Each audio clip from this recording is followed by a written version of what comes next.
దిశ TV news కి స్వాగతం. ముందుగా ముఖ్యాంశాలు.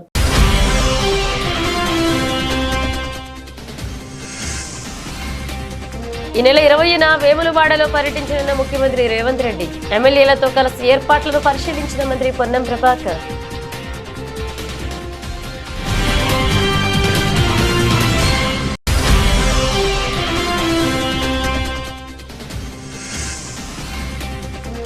రాజేంద్రనగర్ లో కాంగ్రెస్ పార్టీకి షాక్. బీఆర్ఎస్ లో చేరిన మల్లిహాద్రి.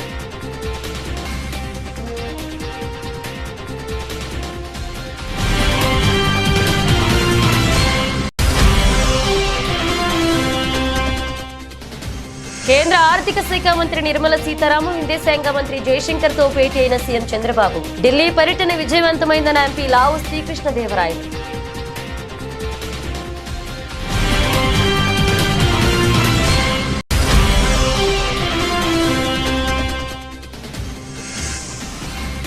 బాసర జ్ఞాన సరస్వతి అమ్మవారిని దర్శించుకున్న మంత్రి పొంగులేటి శ్రీనివాసరెడ్డి. పూర్ణకుంభంతో ఘనంగా స్వాగతం పలికిన ఆలయ అర్చకులు, అధికారులు.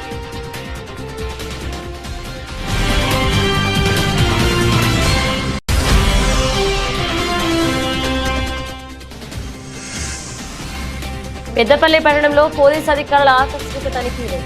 గంజాయి, డ్రగ్స్, మాదక ద్రవ్యాలపై ఆరా తీసిన పోలీసులు.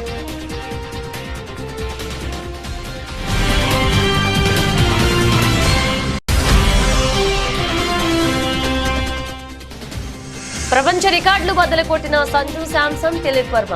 దక్షిణాఫ్రికాపై 4వ టీ20లో 200 పరుగులు భాగస్వామ్యాన్ని నెలకొల్పిన భారత బ్యాటర్.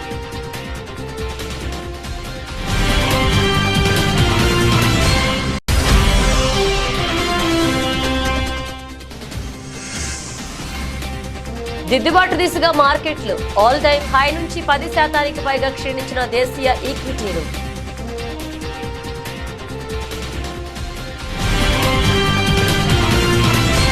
రాజన్న సిరిసిల్ల జిల్లా వేములవాడలో ఈ నెల 20న ముఖ్యమంత్రి రేవంత్ రెడ్డి పర్యటన ఉన్న నేపథ్యంలో మంత్రి పొన్నం ప్రభాకర్, ప్రభుత్వ వేములవాడ ఎమ్మెల్యే ఆది శ్రీనివాస్, మానకొండూరు ఎమ్మెల్యే కవ్వంపల్ల సత్యనారాయణలు వేములవాడ ఆలయంలో చేయాల్సిన ఏర్పాట్లను పరిశీలించారు.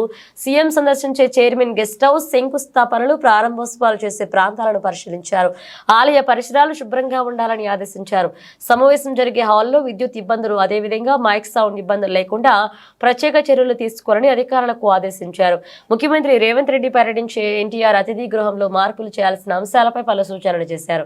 ఇప్పటికే ముఖ్యమంత్రి పర్యటన ఖరారు నేపథ్యంలో స్వామివారికి ప్రత్యేక పూజలు చేసే ప్రాంతాలు తదితర వాటిపై సూచనలు చేశారు. ముఖ్యమంత్రి పర్యటించే ప్రాంతాలపై ప్రత్యేక భద్రతా చర్యలు చేపట్టాలని జిల్లా ఎస్పీ అఖిల్ మహాజన్ మంత్రి పొన్నం ప్రభాకర్ ఆదేశించారు.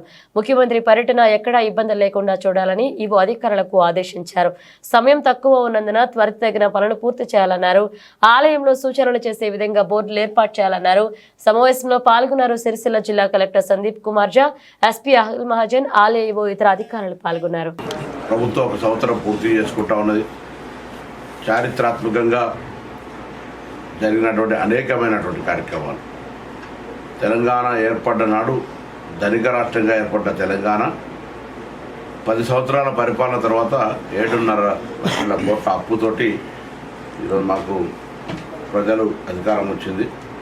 ఈ యొక్క సందర్భంలో ఎటువంటి భూములు అమ్మకుండా, ఏవి కూడా ఇంత కొత్త కార్యక్రమం చేయకుండా 1వ తారీఖు జీతాలు ఇవ్వడం కావచ్చు, ఇవాళ ఆర్టీసీలో ఉచితంగా మహిళలకు బస్సు సౌకర్యం కలిగజేయడం కావచ్చు, 200 యూనిట్ల ఉచిత విద్యుత్ దాదాపు 70 నుంచి 80% మందికి ప్రజలకు అందుతూ ఉన్నటువంటి 200 యూనిట్ల ఉచిత విద్యుత్ కావచ్చు, 500 గ్యాస్ సిలిండర్ కావచ్చు, 5 లక్షల నుంచి 10 లక్షల రూపాయల ఆరోగ్యశ్రీ కావచ్చు, అన్నిటికంటే ఎక్కువగా రైతు రుణమాఫీ 1 లక్ష రూపాయలు మాఫీ చేయడానికి 5 సంవత్సరాల్లో 5-6 కిస్తులు తీసుకున్నటువంటి పరిస్థితి.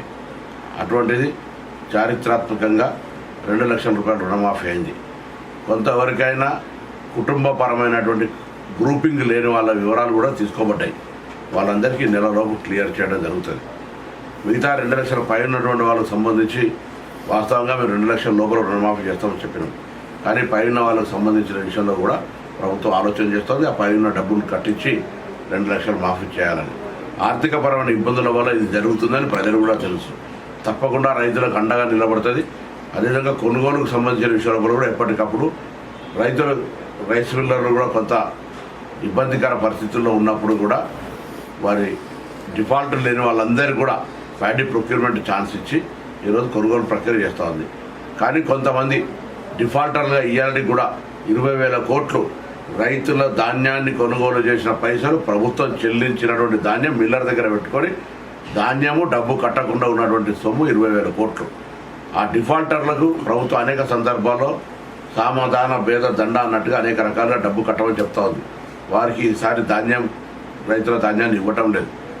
వారి వృత్తిపరంగా కూడా ఇబ్బంది వస్తుంది. మీరు రైతుల యొక్క ధాన్యాన్ని కొనుగోలు చేసే ప్రక్రియ. కాంగ్రెస్ ప్రభుత్వం విద్యకు పెద్దపీట వేస్తుందని మంత్రి పొంగులేటి శ్రీనివాసరెడ్డి అన్నారు. ప్రముఖ పుణ్యక్షేత్రమైన బాసర జ్ఞాన సరస్వతి అమ్మవారిని మంత్రి పొంగులేటి శ్రీనివాసరెడ్డి శనివారం దర్శించుకున్నారు. ఆలయ అర్చకులు అధికారులు పూర్ణకుంభంతో ఘనంగా స్వాగతం పలికారు. అనంతరం ఆలయంలో ప్రత్యేక పూజలు నిర్వహించారు. అర్చకులు వీరికి తీర్థ ప్రసాదాలను అందజేసి ఆశీర్వదించారు. వారి వెంట పార్టీ నాయకులు అధికారులు పలువురున్నారు. 150 కోట్లతో పేద పిల్లలు కూడా ధనికులు పిల్లలు ఎక్కడైతే కార్పొరేట్ ప్రైవేట్ సెక్టార్లో చదువుకుంటారో దానికి దీటుగా గవర్నమెంట్ సెక్టార్లో కూడా కాలేజీలు ఏర్పాటు చేసి వారిని అన్ని వసతులు ఇంటర్నేషనల్ స్టాండర్డ్స్లో అన్ని వసతులు ఏర్పాటు చేసే కార్యక్రమానికి శ్రీకారం చుట్టారు.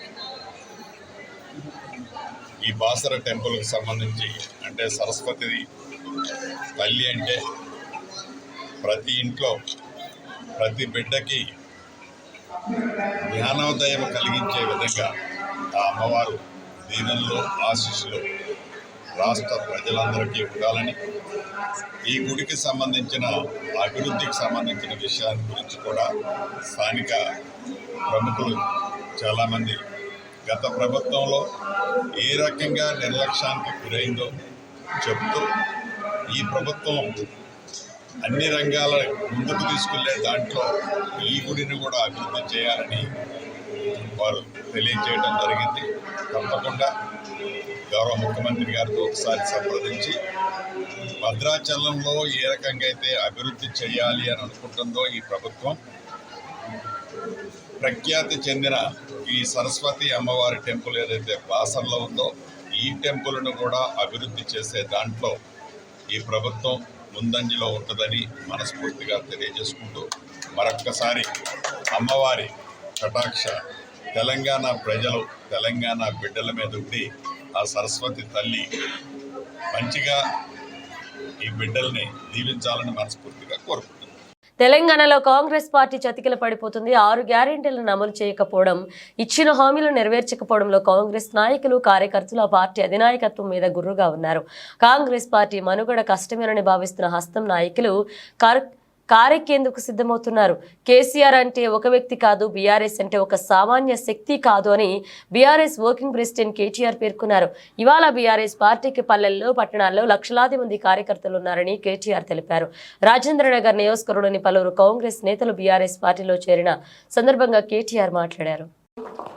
మనం గెలిపించిన వాళ్ళు అప్పుడప్పుడు మన వాళ్ళు అనుకునే వాళ్ళు మనం మోసం చేయొచ్చు, వాళ్ళు తప్పు చేయొచ్చు. కానీ ఇందాక తమ్ముడు కార్తీక్ చెప్పినట్టు తప్పకుండా పశ్చాత్తాపపడే రోజు, బాధపడే రోజు. పెద్దలు అప్పుడెప్పుడో చెప్పినట్టు రాజకీయాల్లో హత్యలు ఉండవు, ఆత్మహత్యలు మాత్రమే ఉంటాయి.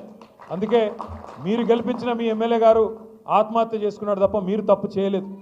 ఆయన పోయినా ఏమి కాదు పార్టీకి అని చెప్పి ఇవాళ పార్టీని మణికొండలో కావచ్చు, నార్సింగిలో కావచ్చు, బండ్లగూడలో కావచ్చు, శంషాబాద్లో కావచ్చు బ్రహ్మాండంగా కాపాడుకుంటూ ఎక్కడికక్కడ అద్భుతంగా నడుపుతున్న పోరాట పటిమను ప్రదర్శిస్తున్న మా నాయకులు మొత్తానికి హృదయపూర్వకంగా ధన్యవాదాలు. నేను మీతో అక్కడ ఉన్న ఒక మల్లయ్య గారి ఇల్లేమో అల్లకెళ్ళి మురికి నీరు వస్తుంది, బఫర్ జోన్లో ఉన్నది, మూసి చెడిపోతుంది, కాబట్టి మల్లయ్య ఇల్లు కూలగొట్టాలి. మరి నేను అడుగుతా ఉన్నా ముఖ్యమంత్రి, మల్లయ్య ఇల్లు కూలగొడతావు, మరి రేపు బఫర్ జోన్లో నువ్వే ఒక పెద్ద రియల్ ఎస్టేట్ కంపెనీకి వాడికి ఇచ్చి వాడు మాల్ కడతాడు, మల్లయ్య ఇల్లు కూలగొట్టి మాల్ కడతాడు. మల్లయ్య ఇంట్లోకి వెళ్ళేమో మురికి నీరు వస్తుంది, మాల్లోకి వెళ్ళేమో సుగంధం వస్తుందా? మాల్లో కూడా అదే మురికి నీరు కదా వచ్చేది. ఇంకా మల్లయ్య ఇంట్లోకి వెళ్ళి వచ్చిన దానికంటే 1000 రెట్లు ఎక్కువ వస్తుంది. కానీ అది బాగట, ఇది బాగా కాదంట. నేను అందుకే అడుగుతా ఉన్నా, ముఖ్యమంత్రి సమాధానం చెప్పు. బఫర్లో మల్లయ్య ఇల్లు ఉండకూడదు ఎట్లా, మాల్ ఉంటుంది ఎట్లా? సమాధానం చెప్పు. ఎవడి కోసం 1,50,000 కోట్లు పెడతానంటున్నావు? దేనికోసం పెడతానంటున్నావు? మాకు అర్థమవుతున్నది. మూసీమే లూటో ఢిల్లీమే బాటో, మూసీలో లూటో ఢిల్లీమే బాటో. ఎందుకు? నీ బాసులు ఢిల్లీలో ఉన్నారు, వాళ్ళ కోపం వస్తే నీ తుమ్మితో ఊడిపోయే ముక్కు నీది, ఎప్పుడు ఊసిపోతుందో తెలియదు. రాహుల్ గాంధీకి మూటలు పంపకపోతే ఆయన ఊకోడు, మళ్ళీ పైన ఇంకా ప్రియాంక గాంధీ గారు ఉన్నారు, ఇంకా చాలామంది పెద్దలు ఉన్నారు, వాళ్ళకు మూటలు పంపాల్సిందే. వైఎస్ఆర్ కాంగ్రెస్ ప్రభుత్వంలో లిక్కర్ తాగితే లివర్ చెడిపోతుందని, చంద్రబాబు సర్కార్లో లిక్కర్ తాగితే లివర్ బాగుపడుతుందంటూ కూటమి ప్రభుత్వం చెప్పదలుచుకుంటుందని కాకినాడ జిల్లా వైఎస్ఆర్సీపీ అధ్యక్షులు కురసాల కన్నబాబు విమర్శించారు. ఇవాళ చంద్రబాబు చేతిలో మళ్లీ మొదట మోసపోయింది మద్యపానం చేసేవారే అని అన్నారు. అవే బ్రాండ్లు, డిస్టరీలు, ధరలు మాత్రం ఎక్కువ అని మండిపడ్డారు. మద్యం షాపుకు వచ్చిన వాళ్లు కూడా తాము మోసపోయామని గగ్గోలు పెడుతున్నారన్నారు. అసలు చంద్రబాబు చేతిలో మోసపోని వర్గం ఉంటుందా అని ఎద్దేవా చేశారు. ఇది కాకుండా చెప్పాలంటే ఇప్పుడు ప్రస్తుతం చాలా బర్నింగ్ టాపిక్, అందరికి ఇంట్రెస్టింగ్ టాపిక్ లిక్కర్. అది కూడా ఇవాళ ఆయన మాట్లాడాడు లిక్కర్ గురించి. అద్భుతం అంట, అమోఘం అంట. వైఎస్ఆర్ పార్టీ ప్రభుత్వంలో లిక్కర్ తాగితే లివర్ చెడిపోద్ది, చంద్రబాబు నాయుడు గారి సర్కారు ఇచ్చే లిక్కర్ తాగితే లివర్ బాగుపడుద్దని ఆయన చెప్పాలనుకుంటున్నాడేమో. మరి అసలు ఇవాళ అలవాటు ఉన్నవాడిని వెళ్ళి అడిగితే చెప్తారు. మొట్టమొదట మళ్ళీ ఆయన చేతిలో మోసపోయింది మేమేను. డ్రింక్ చేసేవాడిని ఎవడైనా అడిగితే వాళ్ళు చెప్తారు. అవే బ్రాండ్లు, అవే రేట్లు. కొత్తగా కొన్ని యాడ్ చేశారంట. ఆ కొత్తగా యాడ్ చేసిన 99 రూపాయలు లిక్కర్ గురించి ఇందాక మా మిత్రుడు ఎవరో నాకు చెప్తా ఉన్నారు. 99 రూపాయలకి ఇచ్చే కొత్త బ్రాండ్లు Sumo classic whisky, Bengaluru whisky, royal, ట్రాపికానా, short whisky, Kerala malted whisky. విషయం ఏంటంటే ఇక్కడ 99 రూపాయలకి ఇస్తున్నారు, ఇదే తక్కువకి ఇస్తున్నామని చెప్పుకుంటున్నారు కదా. కానీ ఇదే మందు, ఇదే కంపెనీ తయారు చేసే, డిస్టిలరీ తయారు చేసే మందు, ఇదే క్వాలిటీ వేరే రాష్ట్రాల్లో 80 రూపాయలకి 85 రూపాయలకి అమ్ముతున్నారంట. ఆయనే చెప్పాడు నాకు ఇందాక. అంటే ఏంటంటే మీరు చేస్తే అది చేతిలో పోసుకుని తాగిన పవిత్ర తీర్థం లాంటిది. మేము చూస్తున్నాం ఆ షాపులు, దాని భోగవతం, మీ నాయకులు వాళ్ళని పీడించుకుని తింటున్న పద్ధతి. చివరికి షాపులు వచ్చినప్పుడు కూడా మేము మోసపోయామని గగ్గోలు పెట్టేస్తున్నారు. ఏదో 20% మార్జిన్ ఇస్తామన్నారు, 10% ఇస్తున్నారని అదొక గోల్ నడుస్తుంది. సరే, మొత్తానికి అయితే మీ లిక్కర్ ఎత్తిగడ ఫలించిందో లేదో కొద్ది రోజులకు కానీ తెలియదు. అసలు గతం మర్చిపోయారు కానీ చంద్రబాబు నాయుడు గారి హయాంలో మోసపోయిన ఒక వర్గం ఉంటుందా ఎవరైనా? ఏ వర్గమైనా? శ్రీకృష్ణుడు భగవద్గీతలో ఒక మాట చెప్పాడు, నీవు చేయాల్సిన పని చేసుకుంటూ పోతే ఫలితం తప్పకుండా వస్తుంది అని మెదక్ ఎంపీ రఘునందన్ రావు అన్నారు. సిద్దిపేట పట్టణంలోని నాజర్పురాలో శ్రీకృష్ణ యాదవ సదర కమిటీ ఆధ్వర్యంలో సదర ఉత్సవాలను ఘనంగా నిర్వహించారు. ఈ సదర ఉత్సవాలలో మెదక్ ఎంపీ రఘునందన్ రావు ముఖ్య అతిథిగా పాల్గొన్నారు. సిద్దిపేట జిల్లా యాదవ సోదరులతో కలిసి సదర ఉత్సవాలను రఘునందన్ రావు ప్రారంభించారు. అనంతరం సదర ఉత్సవాల్లో పాల్గొన్నారు. ఈ సందర్భంగా సదర ఉత్సవాల్లో ఎంపీ రఘునందన్ రావు మాట్లాడుతూ, ఫలితం గురించి ఆలోచించేవాడు యుద్ధం చేయలేడు, యుద్ధం గెలవలేడు, దానికి సజీవ సాక్ష్యం నేనే. మీ అందరి ఆశలతో మెదక్ ఎంపీగా గెలుపొందడం జరిగిందని తెలిపారు. కర్తవ్య బోధనలో శ్రీకృష్ణుని ఆదర్శంగా తీసుకుని యుద్ధం చేయడం జరిగిందన్నారు. సదరు ఉత్సవంలో యాదవులందరూ కలిసి రావడం సంతోషంగా ఉందన్నారు.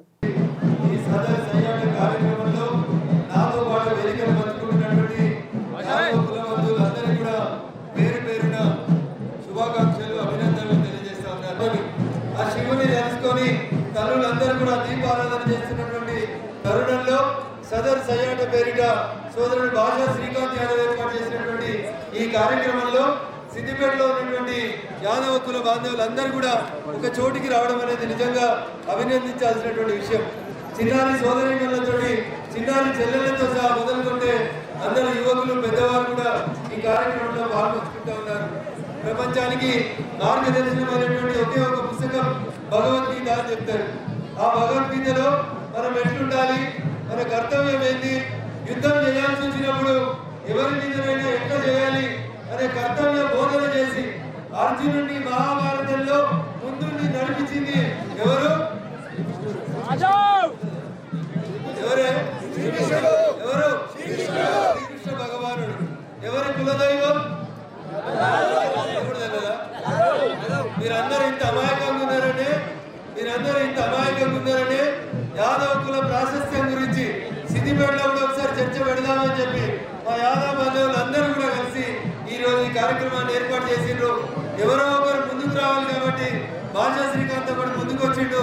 తమ్మునికి సపోర్ట్ గా ఈ పక్కన శ్రీనివాస్ ఇంకా ఈ కాలనీలో ఉన్నటువంటి అనేక మంది యాదవ్ సోదరులు నిలబడ్డారు. మీకందరికీ కూడా మరొకసారి మనస్ఫూర్తిగా శుభాకాంక్షలు, అభినందనలు తెలియజేస్తూ శ్రీకృష్ణుడు భగవద్గీతలో ఒక మాట చెప్తాడు, ఫలితం ఏంటనేది పక్కన పెట్టు. నువ్వు చేయాల్సిన పని నువ్వు చేసుకుంటూ ముందుకు పోతా ఉంటే ఫలితం తప్పకుండా వస్తుంది అని చెప్తాడు. ఫలితం గురించి భయపడిన వాళ్ళు, ఫలితం ఇట్లుంటుందా అట్లుంటుందా అని ఆలోచించిన వాళ్ళు ఎవరు కూడా యుద్ధం చేయలేరు, యుద్ధం గెలవలేరు. దానికి సజీవ తార్కాణం మీ ముందు నిలబడేటువంటి మీ రఘునందన్. మీ అందరి ఆశీస్సులతో మే 13వ తారీఖు రోజు మీరందరూ ఓట్లు వేసి పంపిస్తే చాలా సంవత్సరాల తర్వాత మెదక్ పార్లమెంట్ గడ్డ నుంచి కమలం గుర్తు మీద నన్ను గెలిపించింది. కర్తవ్య బోధనలో ఆ శ్రీకృష్ణుడిని ఆదర్శంగా తీసుకొని యుద్ధం చేయాలన్నప్పుడు అర్జునుడిని ఆదర్శంగా తీసుకొని గాంధీవాన్ని సంధించి ముందుకు పోతే విజయం 5 ఉన్న పాటల వైపే కనబడి. ఢిల్లీలో బీఆర్ఎస్ బీజేపీ దోస్తీ అందరికీ తెలుసు అని, గల్లీలో మాత్రం కుస్తీ పట్టినట్లుగా నటిస్తున్నారని కాంగ్రెస్ పార్టీ ఎమ్మెల్యే అనిల్ కుమార్ రెడ్డి అన్నారు. మూసీలో 3 నెలలు ఉండాలని బీజేపీ బీఆర్ఎస్ నాయకులకు మా సీఎం రేవంత్ రెడ్డి సవాల్ విసిరారని, సీఎం 3 నెలల సవాల్ విసిరితే కిషన్ రెడ్డి ఒక నైట్ మూసీలో ఉంటారని అంటున్నాడని ఎద్దేవా చేశారు. నిర్మాణాత్మక ప్రతిపక్షంగా బీజేపీ వ్యవహరించారని, రాజకీయాలు వద్దని హితవు పలికారు. కేంద్ర మంత్రి కిషన్ రెడ్డి గారు హైదరాబాద్లో మాట్లాడుతూ మరి మూసి వద్దే మేము అక్కడనే భోజనం చేసి అక్కడనే వండుకుంటాం, రేవంత్ రెడ్డి గారి సవాల్ను స్వీకరిస్తున్నామని కిషన్ రెడ్డి గారు మాట్లాడారు. రేవంత్ రెడ్డి గారు మా ముఖ్యమంత్రి గారి సవాల్ ఏంటంటే 3 నెలలు మీరు మూసి నది పరివాహకంలో అక్కడనే ఉండండి, అక్కడ ఉండి అక్కడ ఉండగలుగుతామని మీరు చెప్తే, మీరు మంచిగా సంతోషంగా ఉన్నారని చెప్పగలిగితే, మా ముఖ్యమంత్రి గారు ఏమన్నారు, సరే మీరంతా మంచిగానే ఉన్నారు కాబట్టి ప్రధాన ప్రతిపక్షాలు చెప్తున్నాయి కాబట్టి మేము మూసి ఓకే ప్రక్షాళన పునరుజ్జీవ కార్యక్రమం చేయాల్సిన అవసరం లేదు అనేది నిర్ణయం తీసుకుందాము అని కూడా ముఖ్యమంత్రి రేవంత్ రెడ్డి గారు అన్నారు. కానీ సవాలు 3 నెలలు అంటే మీరేం చేస్తున్నారు, మీరు ఒక్కరోజు ఆడనే భోజనం చేసి ఆడనే వండుకుంటామని అంటారు. అంటే ఒక్కరోజు కాదు కిషన్ రెడ్డి గారు, మా సవాలు 3 నెలలు అక్కడనే ఉండాలనేది మా సవాల్. సరే, ఇప్పుడు ఇది సవాళ్ళకు సంబంధించింది కాదు, ఇది ఈ ప్రాంత ప్రజలది. నల్లగొండ, ఉమ్మడి నల్లగొండ జిల్లా ప్రజల సమస్య, రైతుల సమస్య, కుల వృత్తుల వాళ్ళ సమస్య, మత్స్యకారుల సమస్య, రజకుల సమస్య, నేతన్నల సమస్య, రైతు కూలీల సమస్య, కాలుష్యమైన నీళ్లు ఈ ప్రాంతం గుండా పోతుంటే అనేక మంది ఏళ్ల నుంచి దశాబ్దాల నుంచి ఇబ్బంది పడుతుంటే దీన్ని రాజకీయం చేయకండి అని పదే ఉమ్మడి నల్గొండ జిల్లా వాసులు మొత్తుకుంటున్నారు. హైదరాబాద్ లో మూసీ నదీ పరివాహక ప్రాంతం వెంబడి కూడా లక్షలాది మంది బతుకుతున్నారు. తెలంగాణ ప్రతి ఇంటి నుంచి కూడా హైదరాబాద్ లో ఎవరో ఒకరు ఉంటారు. ఇంతమంది లక్షలాది మంది, కోట్లాది మంది ఇబ్బంది పడుతుంటే దీని మీద మా ముఖ్యమంత్రి అనేక పార్టీలు అందరూ కూడా మాట్లాడినరు. ఈరోజు చేస్తామంటే దీన్ని రాజకీయం చేసే కార్యక్రమం చేస్తారు. కిషన్ రెడ్డి గారు, ఈరోజు మా సవాలు 3 నెలలు అక్కడ ఉండాలనే సవాలు. సరే, ఈరోజు మేము ఒకటి అడుగుతున్నాం, మీరు ఒక్కరోజు చేసేది కాదు. ఇంకొకటి ఏంటంటే, మీరు ఇంకొక మాట ఏం మాట్లాడుతున్నారు, మీరు ఈ మూసి ఇండ్లను కూలగొట్టి మూసి. ఏపీ ముఖ్యమంత్రి చంద్రబాబు అసెంబ్లీ సమావేశంలో పాల్గొన్న అనంతరం ఢిల్లీ బయలుదేరి వెళ్లారు. ఢిల్లీలో ఆయనకు టీడీపీ ఎంపీలు స్వాగతం పలికారు. చంద్రబాబు తన ఢిల్లీ పర్యటనలో కేంద్ర మంత్రులను కలిశారు. హస్తనలో సీఎం పర్యటన వివరాలను టీడీపీ యువ ఎంపీ లావు శ్రీకృష్ణదేవరాయలు మీడియాకు తెలిపారు. కేంద్ర విదేశాంగ మంత్రి ఎస్ జయశంకర్ తో చంద్రబాబు సమావేశమయ్యారని వెల్లడించారు. భారత్ నుంచి అమెరికా వెళ్లే విద్యార్థులు, పౌరుల స్థితిగతులపై జయశంకర్ తో చర్చించారని, ముఖ్యంగా మనవాళ్లు ఎదుర్కొనే ఇమిగ్రేషన్ సమస్యలు పరిష్కరించాలని కేంద్ర మంత్రిని చంద్రబాబు కోరారని శ్రీకృష్ణదేవరాయలు వివరించారు. నదుల్ని అనుసంధానం ద్వారా కొన్ని లక్షల ఎకరాలకి సాగునీరు, మరీ ముఖ్యంగా ఏదైతే వెనకబడ్డ ప్రకాశం జిల్లా అయితే కానీ, వెనకబడ్డ రాయలసీమ అయితే కానీ, ఈ ప్రాంతాలన్నిటికీ కూడా నీరు అందించాలంటే ఈ 2 నదుల్ని కూడా అనుసంధానిస్తేనే అవుతుందనే ఉద్దేశంతో ఈ ప్రాజెక్టు గురించి కేంద్రం వైపు నుంచి సహాయ సహకారాలు అందించాలని చెప్పి కేంద్ర మంత్రి నిర్మలా సీతారామన్ గారిని ముఖ్యమంత్రి గారు కోరడం జరిగింది. ఈ రెండింటి గురించి కూడా ఈరోజు మీటింగ్లో ప్రధానంగా చర్చించడం జరిగింది. అలాగే మరొక కేంద్ర మంత్రి గారు జయశంకర్ గారితో, ఎక్స్టర్నల్ అఫైర్స్ కేంద్ర మంత్రి గారితో కూడా ఈరోజు ముఖ్యమంత్రి గారు కలవటం జరిగింది. ముఖ్యంగా ఈ సమావేశంలో ముఖ్యంగా చర్చకు వచ్చినవి, సరే ఈ మధ్య అమెరికాలో ఏదైతే కొత్తగా గవర్నమెంట్ ఫామ్ అయిందో దానివల్ల ఇండియా పైన, ఇండియన్ ఎకానమీ పైన ఏ విధమైన మార్పులు చేర్పులు జరుగుతాయని, అలాగే ఇక్కడ ఇండియా నుంచి వెళ్ళే స్టూడెంట్స్కి ఏ విధంగా ఉంటుంది అని చెప్పి, అక్కడ అమెరికా వెళ్ళే వారికి ఏ విధంగా ఉంటుంది. ఎందుకంటే మనందరికీ తెలిసిందే, ఆంధ్ర రాష్ట్రం నుంచి ప్రతి సంవత్సరం కూడా కొన్ని వేల మంది స్టూడెంట్స్ అక్కడికి వెళ్తూ ఉన్నారు, అక్కడ బాగా చదువుకుంటున్నారు, బాగా సెటిల్ అవుతూ ఉన్నారు. వారికి ఏ విధంగా ఉండబోతాం అన్నదని కూడా మాట్లాడటం జరిగింది.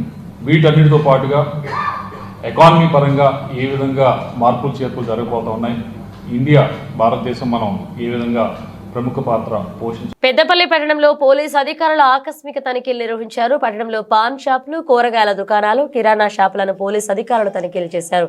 గంజాయి, డ్రగ్స్, మాదక ద్రవ్యాలపై ఆరా తీశారు. ఈ సందర్భంగా పెద్దపల్లి ఏసీపీ గజ్జి కృష్ణ మాట్లాడుతూ, రామగుండం పోలీస్ కమిషనర్ ఆదేశాల మేరకు, పెద్దపల్లి డీసీపీ సూచనల మేరకు పెద్దపల్లి సబ్ డివిజన్ పరిధిలోని పెద్దపల్లి పట్టణంలో అన్ని షాపులను ఆకస్మికంగా తనిఖీ చేస్తున్నట్లుగా తెలిపారు. పెద్దపల్లి, సుల్తానాబాద్ సిఐలు, సబ్ డివిజన్ పరిధిలోని ఎస్ఐలు, వారి సిబ్బంది 5 టీములుగా విడిపోయి తనిఖీలు నిర్వహించినట్లుగా చెప్పారు. యువత పెడదారిన పడుతూ గంజాయి తాగడం వల్ల ఆరోగ్యం చెడిపోవడం, ఆర్థికంగా నష్టపోవడం, తల్లిదండ్రులకు ఇబ్బంది కలగడంతో పాటు సామాజికంగా దేశం యువశక్తిని కోల్పోతుందన్నారు. అక్రమంగా గంజాయి, డ్రగ్స్ విక్రయించే వారిపై చట్టరీత్యా కఠిన చర్యలు తీసుకుంటామన్నారు. ఈ తనిఖీలలో పెద్దపల్లి సిఐ ప్రవీణ్ కుమార్, సుల్తానాబాద్ సిఐ సుబ్బారెడ్డి, పెద్దపల్లి ఎస్ఐలు లక్ష్మణ్ కుమార్, మల్లేష్, కాల్వా శ్రీరాంపూర్ ఎస్ఐ వెంకటేష్ పాల్గొన్నారు. కమిషనర్ పోలీస్ గారి ఆదేశాల మేరకు డిప్యూటీ కమిషనర్ పోలీస్ పెద్దపల్లి గారి ఇన్స్ట్రక్షన్స్ మేరకు ఈరోజు మా సబ్ డివిజన్లో, అంటే పెద్దపల్లి డివిజన్లో ఉన్నటువంటి ఆఫీసర్లు మొత్తం పోలీస్ సిబ్బందితో కలిసి ఈరోజు అన్ని షాపులు, కిరాణా షాపులు కావచ్చు, పాన్ షాపులు కావచ్చు, అన్నింటి మీద కూడా ఈరోజు పెద్ద ఎత్తున ఒక 5 టీములుగా విడిపోయి పెద్దపల్లి పట్టణంలో తనిఖీ చేయడం జరుగుతుంది. దీని ముఖ్య ఉద్దేశం ఏంటంటే, ఈ తనిఖీల ఉద్దేశం యూత్ పెడిచేవన పడుతూ ఈ గాంజా అనేది తాగుతున్నారని, దానిలో భాగంగా ఆరోగ్యాలు ఖరాబ్ చేయడం, ఆర్థికంగా నష్టపోవడం, తల్లిదండ్రులు కూడా ఇబ్బందులు పెట్టడం, సమాజానికి కూడా సరైనటువంటి యువత ఈ దేశాన్ని కోల్పోతుందనేటువంటి ఉద్దేశంతో మా ఉన్నతాధికారుల ఆదేశాల మేరకు ఈరోజు నేను, మా పెద్దపల్లి సిఐ గారు, మా సుల్తానాబాద్ సిఐ గారు, మా పెద్దపల్లి ఎస్ఐ గారు, అట్లాగే మా కాళేశ్వరం ఎస్ఐ గారు, మిగతా అందరు ఎస్ఐలు వారి వారి సిబ్బందితోనే ఈ పెద్దపల్లి పట్టణంలో 5 భాగాలు విడిపోయి తనిఖీలు చేస్తున్నాం. ఆకస్మిక తనిఖీలు. ఈ తనిఖీల్లో ఎవరైనా దొరికితే మాత్రం చట్టరీత్యా కఠినమైనటువంటి చర్యలు. లగచర్ల దాడి ఘటనలో అరెస్టుల పర్వం కొనసాగుతుంది. ఇప్పటికీ కేసులో అనేక మందిని అదుపులోకి తీసుకున్నారు పోలీసులు. తాజాగా మరికొంతమందిని అరెస్ట్ చేశారు. 6గురిని అదుపులోకి తీసుకున్న పోలీసులు వారిని కొడంగల్ పోలీస్ స్టేషన్ నుంచి పరిగి పోలీస్ స్టేషన్ కి తీసుకొచ్చారు. వీరందరినీ సాయంత్రం వరకు రిమాండ్ చేసే అవకాశం ఉంది. అలాగే ఈ కేసులో మరికొందరి కోసం కూడా పోలీసులు ముమ్మరంగా గాలింపు చర్యలు చేపట్టారు. కాగా వికారాబాద్ జిల్లా కొడంగల్ నియోజకవర్గ పరిధిలోని దుద్యాల మండలం లగచర్ల గ్రామంలో ఫార్మా ఇండస్ట్రియల్ కారిడార్ ఏర్పాటుకు భూసేకరణలో భాగంగా ఈ నెల 11న ప్రజాభిప్రాయం తెలుసుకునేందుకు వచ్చిన జిల్లా కలెక్టర్ ప్రతీక్ జైన్, అదనపు collector Lingya Naik, Tandur sub collector Umashankar Prasad, కడ ప్రత్యేకాధికారి వెంకటరెడ్డి, తహసీల్దార్ విజయ్ కుమార్, వికారాబాద్ డిఎస్పీ శ్రీనివాసరెడ్డిపై రైతులు, గ్రామస్తులు రాళ్లు, కర్రలతో దాడులు చేసిన విషయం తెలిసిందే. ఈ ఘటనకు సీరియస్ గా తీసుకున్నారు పోలీసులు. దాడికి పాల్పడిన వారిని అరెస్ట్ చేస్తున్నారు. సోషల్ మీడియాలో ఫోటోలు, వీడియోల ఆధారంగా నిందితులను గుర్తించారు పోలీసులు. లగచర్ల దాడిలో పోలీసులు మొత్తం 47 మంది నిందితులను గుర్తించగా మాజీ ఎమ్మెల్యే పట్నం నరేందర్ రెడ్డి మరొక 21 మందిని రిమాండ్ చేశారు. జోహెనెస్బర్గ్ వేదికగా భారత్ దక్షిణాఫ్రికా మధ్య శుక్రవారం జరిగిన 4వ టీ20లో టీమిండియా బ్యాటర్లు సంజు శాంసన్, తిలక్ వర్మ సంచలన బ్యాటింగ్ చేసిన విషయం తెలిసిందే. ఇక సిక్సర్ల 4లతో ప్రత్యర్థి బౌలర్లను ఊచుకోత కోసి చెరో సెంచరీ సాధించారు. ఇక శాంసన్ 6 4లు 9 సిక్సర్ల సాయంతో 56 బంతుల్లో 109 పరుగులు సాధించారు. ఇక తెలుగు కుర్రాడు తిలక్ వర్మ 47 బంతుల్లోనే 120 పరుగులు సాధించాడు. తన ఇన్నింగ్స్ లో 9 4లు 10 సిక్సర్లు ఉన్నాయి. కడ వరకు నాటౌట్ గా నిలిచిన వీరిద్దరూ రెండవ వికెట్ కు ఏకంగా 200 పరుగులు భారీ భాగస్వామ్యాన్ని నెలకొల్పారు. దీంతో పలు క్రికెట్ రికార్డులు బద్దలయ్యాయి. టీ20 ఫార్మాట్ లో భారత్ తరపున ఏ వికెట్ అయినా ఇదే అత్యధిక భాగస్వామ్యంగా సంజు, తిలక్ వర్మ పార్ట్నర్షిప్ నిలిచింది. అంతేకాదు టీ20లో దక్షిణాఫ్రికాపై ఇదే అతిపెద్ద పార్ట్నర్షిప్ గా రికార్డులోకి ఎక్కింది. ఇక అంతర్జాతీయ టీ20 క్రికెట్ లో రెండవ వికెట్ ఇదే అత్యధిక భాగస్వామ్యంగా ప్రపంచ రికార్డు నమోదైంది. వీరిద్దరూ కలిసి 200 పరుగులు పార్ట్నర్షిప్ ని కేవలం 93 బంతుల్లోనే నెలకొల్పడంతో మరొక విశేషంగా ఉంది. ఒకే టీ20 మ్యాచ్ లో ఇద్దరు భారత బ్యాటర్లు సెంచరీలు సాధించడం కూడా ఇదే తొలిసారి. సంజు శాంసన్ కు టీ20 కెరీర్ లో ఇది 3వ శతకం. ఇదే సిరీస్ తొలి మ్యాచ్ లో కూడా సెంచరీ సాధించాడు. ఇక యువ బ్యాటర్ తిలక్ వర్మ వరుస మ్యాచ్ల్లో సెంచరీలు బాదాడు. 3వ టీ20లో కూడా శతకం బాదిన విషయం తెలిసిందే. ఈ ఏడాది దేశీయ స్టాక్ మార్కెట్లు ఎన్నో కొత్త రికార్డులను నెలకొల్పాయి. అటు బాంబే స్టాక్ ఎక్స్చేంజ్, ఇటు నేషనల్ స్టాక్ ఎక్స్చేంజ్ రెండు ఆల్ టైమ్ హైలతో అదరకొట్టాయి. అయితే ఇప్పుడు ఆ పరిస్థితి కనిపించడం లేదు. గత కొద్ది రోజులుగా సూచీలు వరుస నష్టాలకే పరిమితమవుతున్నాయి. మరి ఈ క్రమంలోనే సెప్టెంబర్లో రికార్డు స్థాయిల నుంచి గమనిస్తే సెన్సెక్స్, నిఫ్టీలు 10% పైగా పడిపోయాయి. మరికొద్ది రోజులు దిద్దుబాటు దిశగానే ఈక్విటీ మార్కెట్లు పయనించనున్న అంచనాలున్నాయి. దేశీయ స్టాక్ మార్కెట్ల నష్టాలకు అనేక కారణాలు కనిపిస్తున్నాయి. వాటిలో చైనా ఉద్దీపనలలో విదేశీ సంస్థాగత పొదుపరులు భారతీయ మార్కెట్ నుంచి తమ పెట్టుబడులను వెనక్కి తీసుకుపోతుండడం కూడా ఉంది. ఈ నెలలోనే 94,000 కోట్లు తరలిపోయాయి. అలాగే ఈ ఆర్థిక సంవత్సరం రెండో త్రైమాసికానికి ఆయా సంస్థలు ప్రకటిస్తున్న నిరాశజనక ఆర్థిక ఫలితాల కారణమే. అంతేకాక మదుపరుల లాభాల స్వీకరణ, అమెరికా బాండ్ ఈల్డ్స్ పెరగడం, అలాగే డాలర్ ఇండెక్స్ పరుగులు పెడుతుండడం కూడా ఉన్నాయి. సెప్టెంబర్ 27న సెన్సెక్స్ ఆల్ టైమ్ హై నుంచి 85,978.25 పాయింట్లను చేరింది. ఇది తొలిసారి. నిఫ్టీ కూడా 26,277.35 పాయింట్లను తాకింది. అయితే అక్టోబర్ నుంచి మార్కెట్లోనే బేరిష్ ట్రెండ్ మొదలైంది. ఈ క్రమంలోనే ఆల్ టైమ్ హై నుంచి చూస్తే ప్రస్తుతం సెన్సెక్స్ 8,397.94 పాయింట్లు లేదా 9.76% కోల్పోయింది. నిఫ్టీ సైతం 2,744.65 పాయింట్ల లేదా 10.44% పడిపోయింది. బులెటిన్ ముగించే ముందు హెడ్లైన్స్ మరోసారి.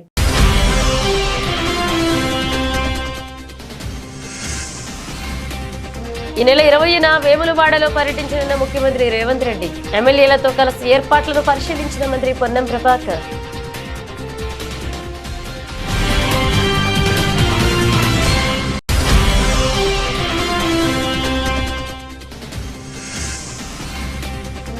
రాజేంద్రనగర్ లో కాంగ్రెస్ పార్టీకి షాక్. బీఆర్ఎస్ లో చేరిన మల్లిహాద్రి.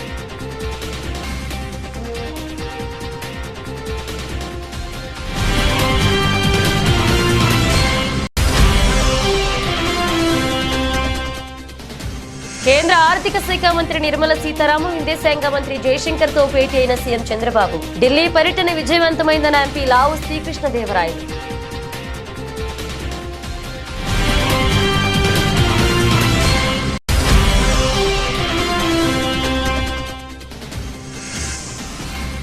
బాసర జ్ఞాన సరస్వతి అమ్మవారిని దర్శించుకున్న మంత్రి పొంగులేటి శ్రీనివాసరెడ్డి. పూర్ణకుంభంతో ఘనంగా స్వాగతం పలికిన ఆలయ అర్చకులు, అధికారులు.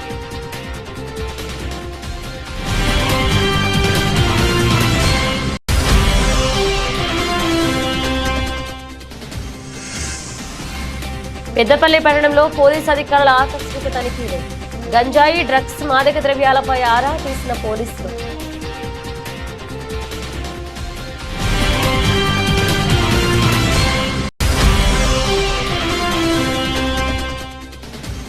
ప్రపంచ రికార్డులు బద్దలు కొట్టిన సంజు శాంసన్, తిలక్ వర్మ. దక్షిణాఫ్రికాపై 4వ టీ20లో 200 పరుగులు భాగస్వామ్యాన్ని నెలకొల్పిన భారత బ్యాటర్.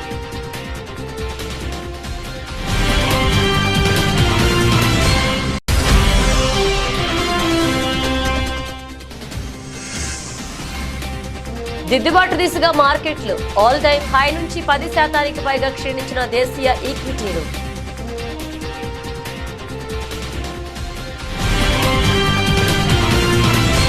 ఇవి బులెటిన్ అప్డేట్స్. మరో అప్డేట్స్ తో మళ్ళీ కలుద్దాం.